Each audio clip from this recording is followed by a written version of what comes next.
দুটি আমি কেটে আমি এই ফ্যানের ইলেকট্রনিক্স রেগুলেটরটি লাগাবো।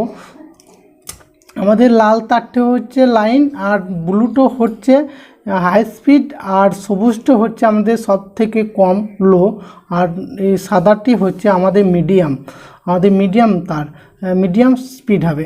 আর লাল তারের সঙ্গে যে কর্ডের তারের সঙ্গে লাল তারটি আমি কানেক্ট করব। এটি লাইনের তার, সেজন্য লাল তারটি কানেক্ট করব।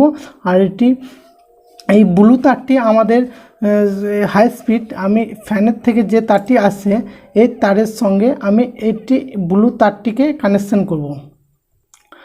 কানেকশন করার পর আমি এই সুইচে লাগাবো। এই সুইচে এই টার্মিনালে আমাদের লাইনটি লাগাবো, আর এটি হাই স্পিড টার্মিনাল, আর এটি নর্মাল টার্মিনাল, আর এটি সব থেকে লো টার্মিনাল।